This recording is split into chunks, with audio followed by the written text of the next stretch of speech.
We have cracked the code. We have cracked the You code. cracked the code. That's it. This psychology chill. session is over. This therapy It's session over. is over. We figured out the root of the problem is you don't want to kill Bubba. You need Bubba because Bubba makes you a better competitor. It's like the Joker and Batman. It's like the Joker and Batman. It's like, I don't want to kill you. I need you because without you, what am I doing? That's such facts, bro. That's big facts. You know, you need a good guy, you need a bad guy, you know, there's no level to hate. So you know, you need motivation. And that's what I take everything as motivation. Yeah, you don't want to get rid of Bubba. You want to keep getting under Bubba's skin. It fires you up. I mean, dude, it fires me up every time that you guys have seen so far in every episode when I keep looking at Bubba and I keep looking at his score 0 points. And I just keep saying, I told you so, bro.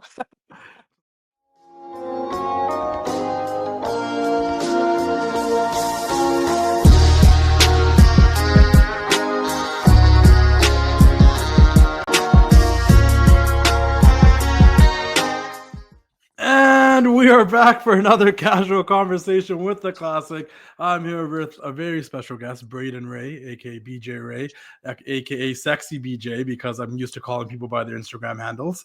How are you doing today? What's up, bro? Chacho, Justin.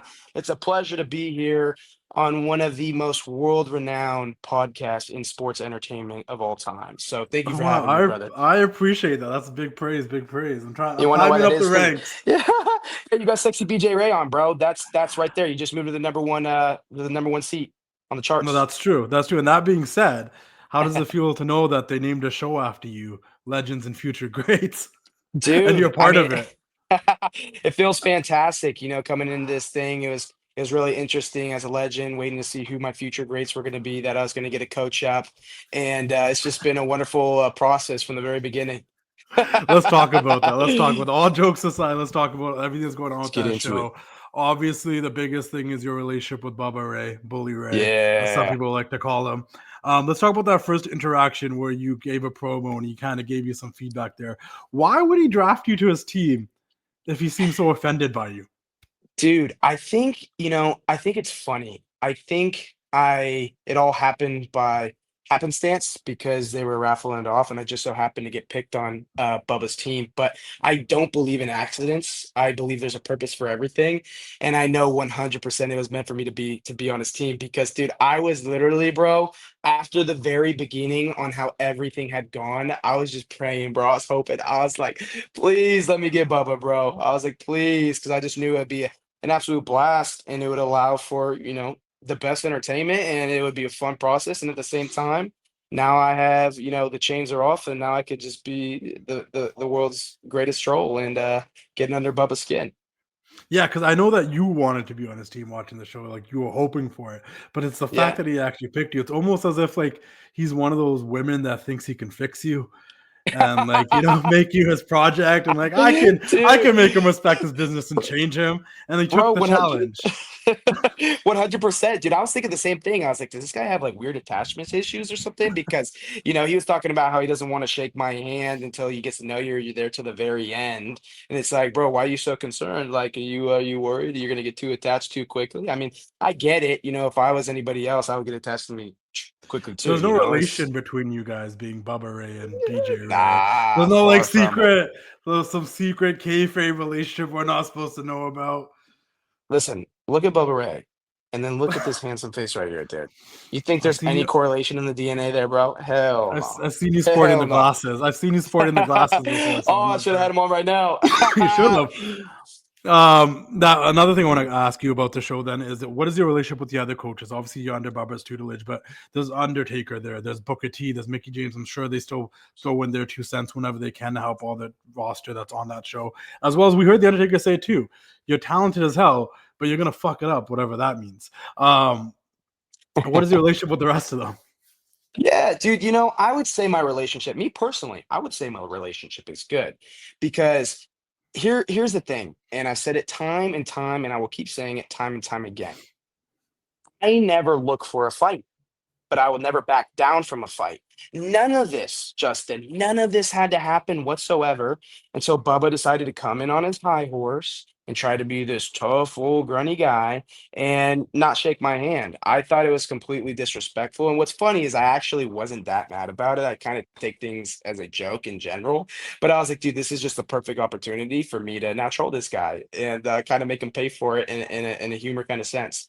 And so going off of that, you know, it wasn't a good first look with these legends, and a lot of people were hot. You know, I heard in the background that Undertaker and Bubba, going up to my head coach, Sean, like, is this kid effing serious and stuff? But yeah, they don't got to go to anybody. Just look at me. Yeah, I'm fucking serious. Excuse the language.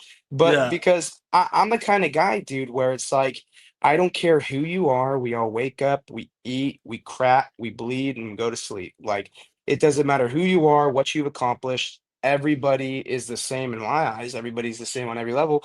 And so, the legends, I feel like I'm on a semi it's weird. I feel like it's a love-hate relationship. I love what they say because it's true. They recognize that I do have it and that I can bring more entertainment than any of these other competitors in this entire competition. And they love that. But I think, it's one of those things like they say, it's like, we can't let this kid get ahead of himself. In my personal opinion, I just think they're scared because I think everybody's a little selfish and they want to hold on to all the records and titles and attendance and everything that they have. And they know that I'm just going to far surpass everything that they've ever done. So that's my personal take on it. What's your personal relationship with Shawn Michaels then? Because you do often say that you're Shawn Michaels and Triple H's favorite and all this. How's your relationship with Shawn in this whole situation? Because he Justin, also is someone that in the 90s being a troll wasn't a thing, but if it was, Shawn Michaels would probably be a little bit of a troll in his yeah, in his prime. So he probably understands you at a different level. What's your yeah. relationship with Shawn? So here's the thing, Justin. Mine and Sean's relationship is phenomenal. And there's one reason, and there's one reason only: cash, dinero. Not only does Sean understand me and I remind him of a younger version of himself, but Sean, at the end of the day, dude, it's all business. And Sean understands that no matter what I do, what I say, yeah, sometimes I tiptoe the line a little bit and I poke the bear, but at the end of the day, I'm going to put the ass in the seats and I'm going to make the company a whole lot of money and I'll always be valuable. And I'm a gamer. When it's game time, I'm game and I perform and I do what I do. And everybody loves it. I mean, you've seen what I've done since I've gotten here. I went on WWE Next Gen for the tryout. Not only won that, got signed, but then ever since I got here, bro, for not even having a match on TV yet, accumulated such a following, probably the biggest following in the IWC, if I'm being quite honest with you. I think I have more of a following than anybody in the entire NXT. Actually, that's a understatement. I think I have more of a following of anybody in the entire WWE. You look what's going on. You look at how they're advertising this show. It's not Legends of Future Greats. It's the sexy BJ Ray show. You look at the way they advertise it. You look at the YouTube clips of me. Like I said, I'm clip farming these legends, and I'm doing it for free out of the kindness of my heart for the WWE. And millions of views. Everything they put on me, Instagram Reels, TikToks, YouTube, whatever it is, everything that I touch, Justin, turns into gold. And so I think mine and Sean's relationship is absolutely outstanding. Do I talk to the guy frequently and a lot? No, but there's no need to because I don't have to. All I got to do is go out there, show up, and show out every single time. And me and Sean talk money. That's what we talk. So, and sorry I could go on a tangent. I know I like to yap. No, it's totally fine. This is perfect. It saves me from talking so much. When let's talk about this past week. You tried getting some advice from Eric Bischoff that you were trying to ask him, pick his brain a little bit Yeah, in the middle of certain things happening, and Bubba came up there and kind of threw you off the what's the word I'm looking for there? The wow, what are those steps called again? off the steps. Yeah, yeah, yeah. Off the steps, yeah. They're called something, and now I can't, and it's bugging me. We used to sit at them in high school and college. Wow. Yeah. Anyways, he threw you off there. What were you trying to ask Bischoff, and how? What was your? Why are you shocked by Bully's actions, or Dude, honestly, you know what's funny is this whole thing. I bleachers? love what They're like Triple. bleachers, Yeah, yeah. I bleachers. love, Yeah, I love the bleachers. That's what they call them in Canada, or what? yeah, yeah, yeah. They call them Those like something different in Canada. the bleachers. You like sit on them. Yeah, Yeah, yeah. Go on though. they don't got bleachers in Canada. All they got is logs. No, no, the bleachers, the bleachers. I just forgot. Like Yeah. I couldn't think of it for the life of me. But go No, it's on. all good, dude. What was Um, happening there? yeah, dude. So you know what's funny is I love what Triple H and Shawn are doing with this company and pulling it back the curtain of kayfabe a little bit, and I'll pull it Yeah. back even further. So you all know, you guys only saw what you got to see. Yeah. It's a competition that they're filming while we're competing, and they're gonna pitch reality of whatever they want. And what had happened was I was sitting there and I was just so happened to be walking by and I was kind of peeking at the matches and Bubba asked, dude. Bubba asked for my help. He asked for my advice. And apparently I caught wind that Eric Biscoff was there that day.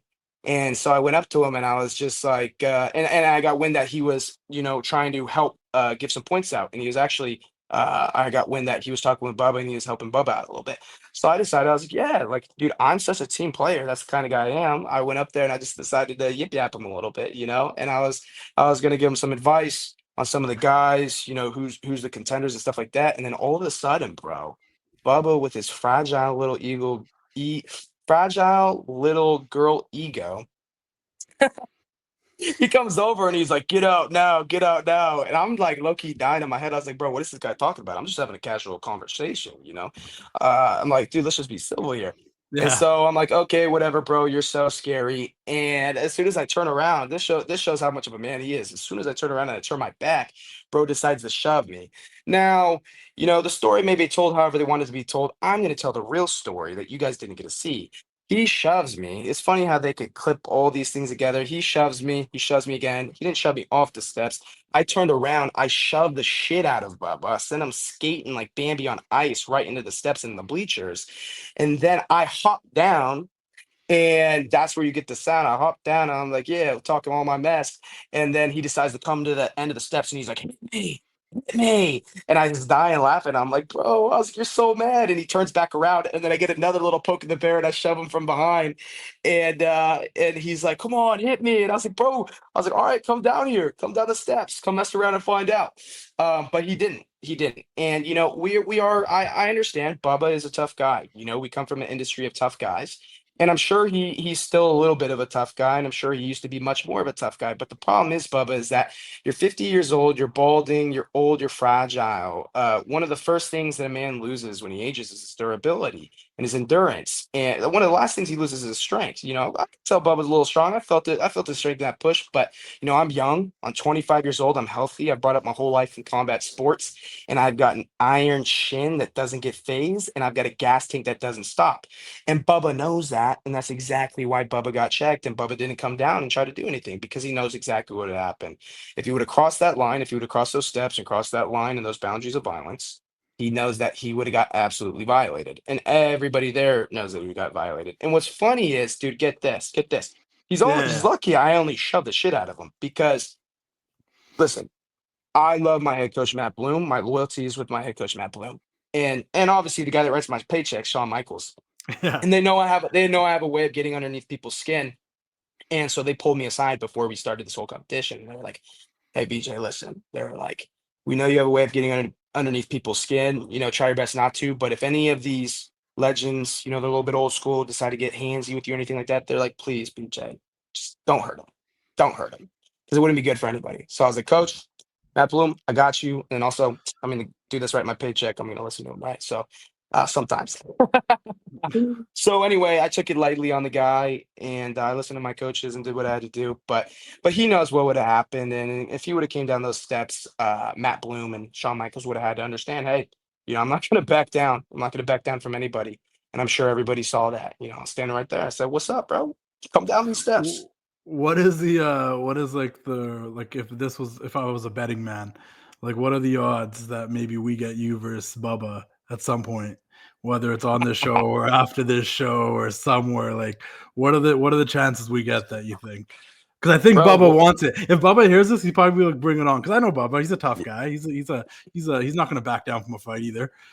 yeah, 100%. I mean, not if you're a betting man. If you're a money man, you get it, dude. People want to see it. I say let it fly. Put the show on. Give the people what they want. I will entertain them like they've never been entertained before while I'm beating Bubba Ray's ass in that ring. That's just the reality of it, At the end of the day, yeah, mano y mano, we go to hand-to-hand combat in that ring. But hey, here's the reality is that I every single time understand that I am a prize fighter and I like to entertain. So I would give you an entertaining ass whooping. let's talk about who you are and what you did before professional wrestling and stuff like that too. Before we wrap this up, so first things first, I want to know. Obviously, there's a ton of people on this show. They're doing great. They come from the athletic world. They come from other places, and a lot of them seem like they're trying to find their confidence. And you come in there with a shit ton of it. So, like, where do you like everyone else is trying to figure out their character, be comfortable cutting a promo, trying to figure out like what they're doing, respectfully going up to people Yeah. like the Undertaker, ask them if they can use their moves and stuff. And then there's you who comes in there ready to talk, ready to do whatever the hell you want, and whether it pisses off the legends or doesn't piss them off. Where do you get your confidence from? Like, where did this come from? Dude, I get my confidence from literally just my support team, right? I got my faith behind me, I've got my family behind me, and I've got my close friends, which I could only use one hand to count because I keep my circle small. And I know that those people love me, they care about me, and they have my back no matter what. So why would I care about what anybody else has to think? Is anybody else going to feed my family? Is the Undertaker, Mickey James, Booker T, all these guys stepping up saying, "Oh, this kid's out of line. Are they going to feed my family? Are they going to send me a check every month?" No.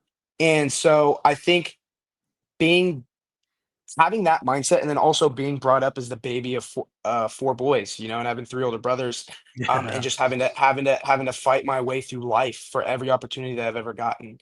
And I've just always been that way. I think it was the way that my dad brought us up. He just always taught us, never conform, never, fold to peer pressure. You're your own man. You can do whatever you want, and just always be you and always be your true, authentic self. And a lot of times that scares people because they'll call you cocky when really there's nothing wrong with being confident. Since when has it been wrong, Justin? Tell me, since when has it been wrong to be confident in yourself? Since when has it been wrong to say I'm the best? If I believe I'm the best, which I am, why is that a wrong thing? Society views it as the wrong thing because you got a lot of these soy boys that are too afraid to compete, too afraid to compete in a world where everything is competition. And so they like to try to hate. They like to try to hate on a guy like me.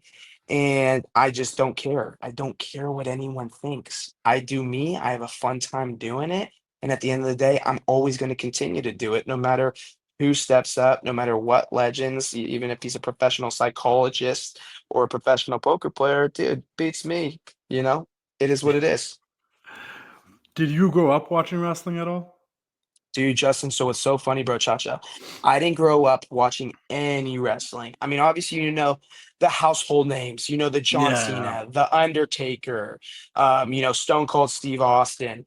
But dude, I really had no knowledge of it. My what I grew up was watching was a lot of MMA, a lot of UFC stuff, and that's kind of how I got into combat sports to begin with. But what's funny is, everything just happens the way it's supposed to happen. And I went to the tryout, brought us out there, 80,000 fans, Ram Stadium, going crazy. John Cena puts up his hand. You can't see me. That was the first thing. Yeah. I didn't even know he does that. And I was just like, bro, this is sick. I was like, this is where I belong. This is where I need to be. And you could definitely learn to fall in love with this business because I fell in love with it extremely fast. And like, don't get me wrong, there's a lot of things from the MMA world and other combat sports that they stole from wrestling. And once you see Yeah. wrestling, you're like, oh, I get it. This is where they got the Yes, character building, hyping up the dude. feud. Because I always loved UFC because the guys would have like not always. There's some like real blood hatred in some of those things, but some of them they'll Yeah. build up such a feud. They build up the promos and storylines on each other. They fight each other, and they're like hugging and shaking hands after because they both just made a Yeah. bag and it's all cool. But it's like it's Yeah. wrestling. You know what I mean? Um, Yeah. No, that being said, 100%. though, I want to ask you this: not throwing anybody under the bus. Um, do you think because you didn't grow up watching wrestling, you have a different perspective of guys like Bubba Ray and Undertaker than maybe the people that grew up watching it, being like, "These are the legends. I have respect for them." Like, does that play a part in it? You think at all? Justin, I think it could, maybe a tad bit, but not really. Because at the end of the day, I still stand on business and I stand on my words. It doesn't matter who you are. George St. Pierre was a childhood hero of mine. One of my favorite, the good old George, Yeah, little Canadian boy. yeah, Hey, yeah. yo. That was a time. That was a time. Yes, That was a sir. time That we was watched that was a we that, watched every yeah. UFC with George St. Pierre on it. 100%. But if I went up to George St. Pierre to be friendly, I went to shake his hand and he didn't like me, he didn't shake my hand, and was walking around like he's top shakes George St. Pierre, he would immediately lose all my respect. And I would talk to him disrespectfully if he tried to further conversate because it doesn't matter who you are. It doesn't matter how legendary you are, how many Hall of Fames you have, how many belts you won, whatever you've accomplished. At the end of the day, brother, you're just a human. you bleed, and I don't care who you are or what you've accomplished. If you come at me with respect, I will show you respect. If you give me a reason not to respect you, I will definitely not respect you. That's how it is when you meet a man in this world. My father was a great man, and he taught me, he said, I hate the term you got to earn somebody's respect. That is the most egocentrical, narcissistical way to think. No, you should automatically give people your respect. I'm not saying you have to, let your guard down or anything like that, but you should automatically always put your hand out, shake hands, give people your respect, and that's the way it should be, unless they give you a reason not to. Then it's a different story, but it shouldn't be vice versa. Yeah, like everybody has the opportunity to lose your respect, but you should be giving Yes. respect to everybody initially, you know? Yep. Well, let me ask you this because obviously I know a lot of it comes from having brothers and your father and stuff, but you also grew up in amateur wrestling. Did you play any other Yeah. sports as well? Dude, yeah, so I kinda, did a little mosh pit of everything. I mean, I pretty much played everything under the sun, your typical American sports. Well, I guess, football or American soccer isn't, our claim to fame, but I played soccer, basketball, football, everything. I was actually, quite frankly, wrestling was the sport I was the worst at to begin with, Yeah. Yeah. because I was like, wrestling's one of those sports where even if you're not athletic, like my, former teammate, Cutler, you don't have to be the most athletic guy in the world. You could be slow, have no muscle twitch, all these things, but you could grind and be grunty and kind of, become a good wrestler. I was always a freak athlete that wrestled. So I was actually much better at a lot of the, more hand-eye coordination sports. And I just decided, you know how it is when you're younger, you go where your friends are at, right? Yeah. So all my best friends were wrestling. My dad, he's kind of one of those old school guys, like, hey, like you should pick one sport and focus on it. And so I was just like, you know what, I'm gonna wrestle because all my friends wrestle. And then my balls dropped, started getting a little bit better, and that's all she wrote, man. Took off from there. Do you think because of your experience doing all these, because that's another thing I want to, like, I don't know why I'm trying to act like I'm a psychologist here, but to think like, you think like all these sport activities you did, right? You obviously grew up with friends, you played these sports, a lot of these, amateur wrestling, playing football, this and that.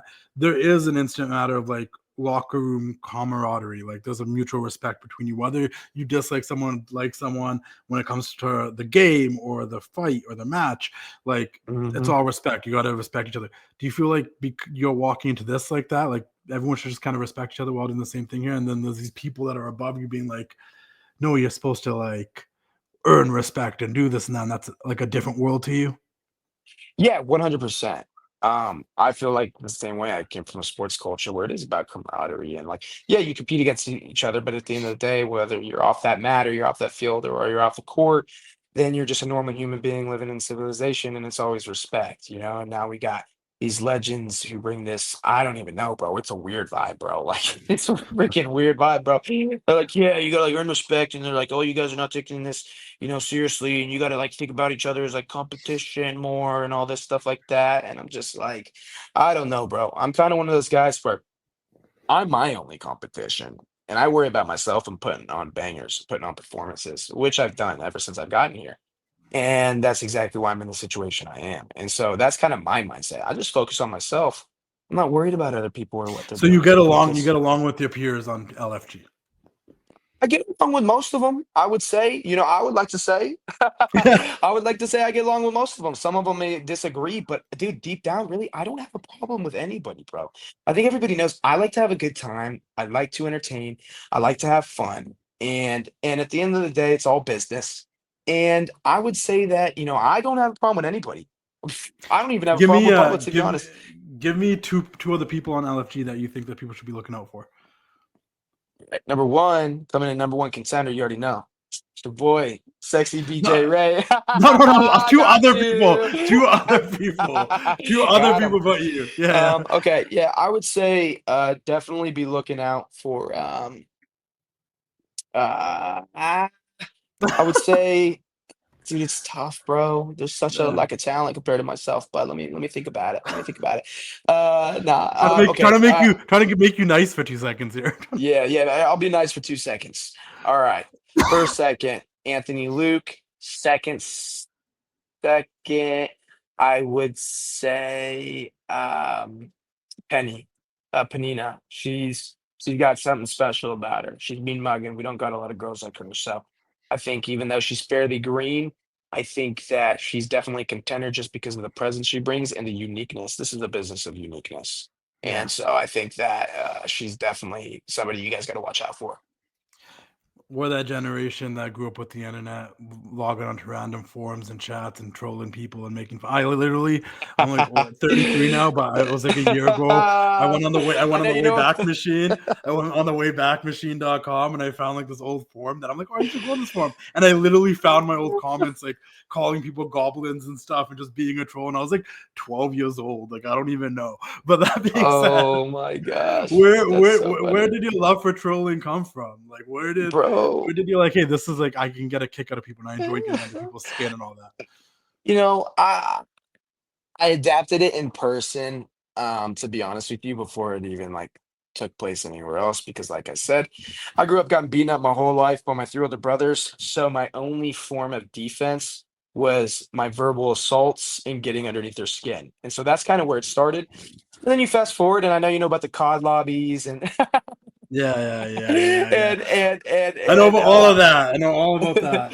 Yeah. and just getting underneath people's skin and just I don't know. I feel like it's been a part of my generation and my culture, just trolling, online gaming. I like to game a lot, and so just you know, getting underneath people's skin has kind of just always been easy to me and natural to me. I really don't have to try too hard, but I do love it. I'm not gonna lie to you, dude. I do love it because Yeah. it's so funny when these people rage for no reason.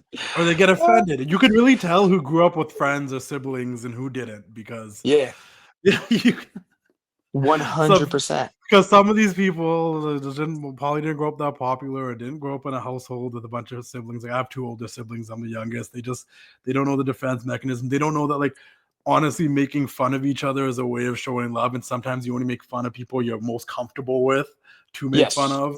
Like, it's like, hey, like I'm doing this to you because I think we're cool. Like it's not offensive. Like shoot back, hit me back with Yeah. something. I won't get offended. Some people just don't Yeah. get it. So it's Some surprising to see. some people don't get it, bro. But at the end of the day, you Yeah. get it. So you get it, bro. Yeah. How are things going for you with the ladies? Because I do remember you getting kicked in the head by Carmen that one time on NXT. Carmen's a cool chick, Canadian as well. But how are things going for you at the PC? Because I know it's like Love Island down there. How are Yeah. things how are things going for you over there? Listen, things are always going good for sexy BJ Ray when it comes to the broads. You know what I'm saying? It's always Yeah. going well. It's always been real swell. But nah, I mean, sometimes they could be a distraction. At the end of the day, Yeah. these ain't. So I gotta just stay focused, get my bag up, do my thing. And they get a little bit distracted sometimes, but it's better to have fun every once in a while. You know what I'm saying, Sometimes it Justin? was Like, bad timing. She just lost a match. You tried to approach her. She kicked you. Like just bad yeah, timing, you yeah. The know? whole thing with Carmen, bro, is like she low key, she's into me for real, bro. She low key Yeah. thinks I'm mad cute for real, and it was just Yeah. bad timing, and it's just circumstance. But I didn't wash my neck for a week. I was like, Yeah. I couldn't after that. And then there's the whole thing. Like I have to give you credit because I get it. Like at least you shoot your shot. There's a lot of people that can't even do that. They don't have the confidence to do that. They're Dude, scared that's of what I'm saying, rejection. bro. If you're not scared of rejection, the world is your oyster. You can just, Dude, if you don't care what people think, bro, you could do whatever you want. Free will at its finest. That's what I'm saying, bro. I shoot my shot with all these broads. Like you said, dude, it's like you're here, you got the finest ladies. It's the perfect, young, healthy athletes. And so, of course, I'm gonna shoot my shot, bro, at all the baddies. It was funny, bro. What's funny is like when people get mad about it, when people actually get mad about it online in the IWC. I'm like, dude, since when I'm like, since when has it been wrong to be like a testosterone-filled man that thinks women are beautiful and hot and tries to Let's get their talk about Snapchats and that. stuff. Let's Yeah, talk about that actually, because that's yeah, it's actually always so fun to talk to like those of you that come yeah, from like the athletic world into professional wrestling that come from football or karate or amateur wrestling or soccer, wherever you guys come from when you come into wrestling, come to the PC. yeah, How do you guys like what was like your first perspective of like, and I don't even want to say like the whole internet wrestling community, but like that Twitter wrestling community. bro. Yes, Like getting in dude. tune with this community because they're passionate, they're amazing, but god damn, it's a bunch of characters. Like Oh my you got gosh, bro. it's like there's levels, right? There's like the stands, there's the regular people, there's the actual Yes, analysts, there's the there's the super marks. stands, there's the marks, there's the Yeah, kids, there's like the fat bro. old guys that like are still in their mom's basement. There's the juice Yeah, monkeys that are jacked up gym guys. Like wrestling fans are across the spectrum. So like How's Yeah. it been?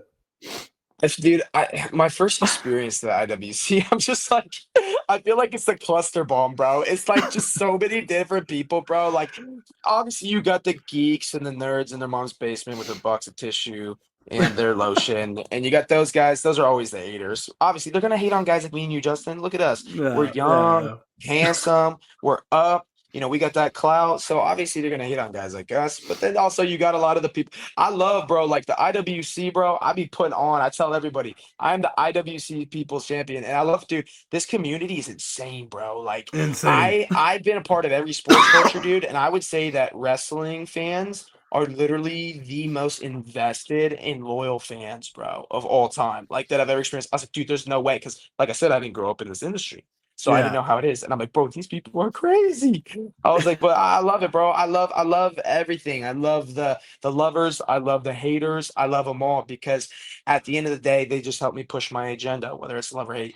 they're so So ride or die for whoever they're rooting for. If they get behind you, they're behind you like crazy, and if they hate you, they're gonna try to find all your old tweets so they can cancel you. But that being said, they're very passionate, and they're all sorts of fans from all around the world. Yes, they can be the nerdy, geeky ones, but then there could be like the regular, normal ones like myself and others, or they could be like yeah, the actual gym guys that grew up watching when they were younger and still have respect for it. And then the celebrities. You got celebrities yeah, like The Weeknd is a wrestling fan. He used to follow me for years. Like you'd be surprised. Like yeah, it's a big spectrum of who wrestling fans are, but I think it's always so interesting when you guys come into this space because like they're a lot and they're very yeah, active and they're very yeah, outspoken. Yeah. yeah. No, I love them, dude. I love them. Yeah. And it's really easy to have fun with them too if you really want to. So Uh, easy, bro. but hey, yo, have you guys heard about 500 Level? They make officially licensed WWE merchandise, and I actually have been working with them on a couple of designs. A design that I worked on recently was with a girl named Caitlin, who's a big Dakota Kai fan, and we designed this new Dakota Kai shirt, which you can get exclusively now at 500 Level. Once again, officially licensed with the WWE. Really wanted a new Dakota Kai shirt. Got this one designed and made, and it's on the website now, on sale now. 500level.com, guys. Join their partnership program. You get discounts the more shirts you buy, 10%, 20%, 30%. You earn points and you get a discount. They have OG shirts, guys. I had to re-up on my NWO shirts on 500 Level, the comfortable material if you get the premium shirts, but even the non-premium is super comfortable.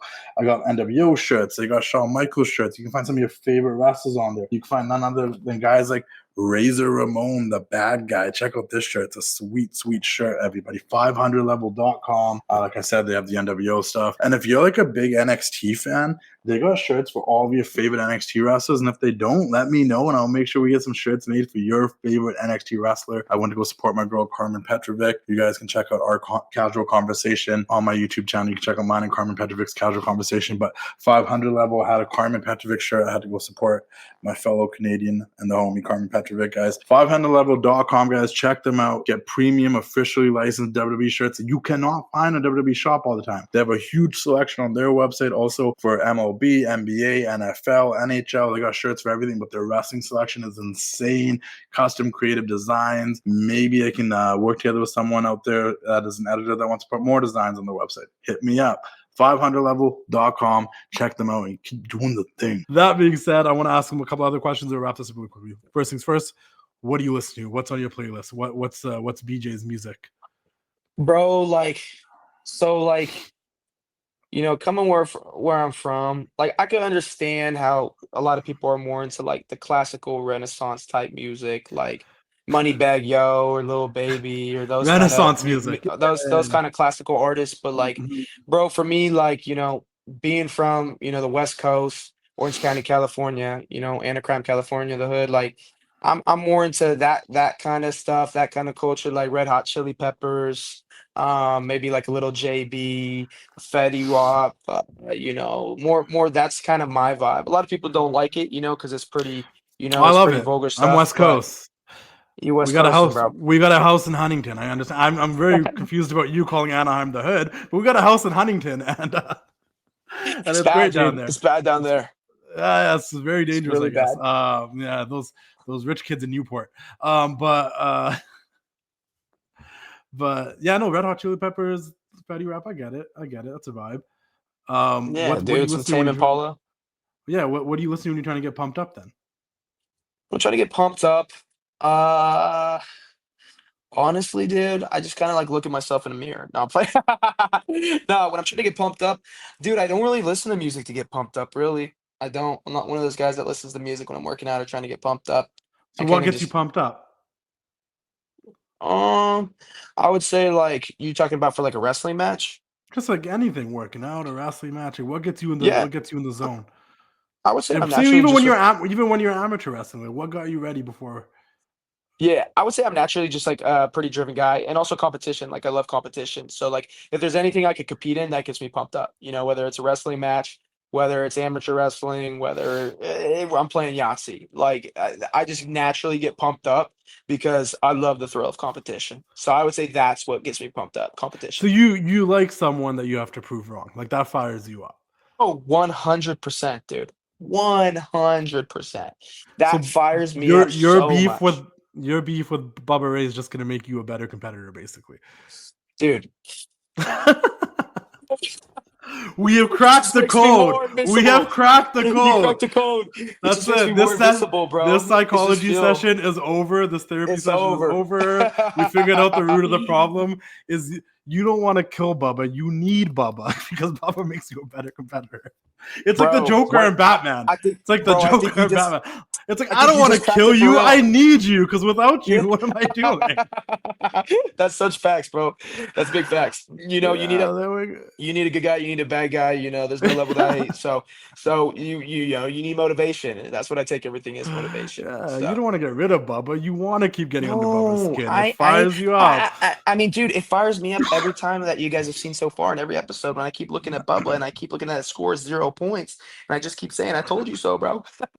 Just giving you those endorphins that you need. Like, Dude, oh man, there's nothing better than a good old I told you so, especially when it's oh Bubba. man. All right. Okay, we'll wrap this up. Last two questions. We'll wrap this up. First things first. Bet.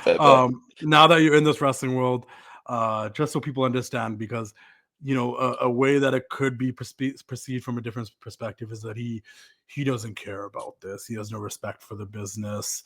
He's Yeah. just here to get over, do his thing, grow his social media following, etc., etc. So I want to ask you genuinely, like, why does it matter to you to make it in the wrestling business? Like, what is it that is driving you to be successful in wrestling?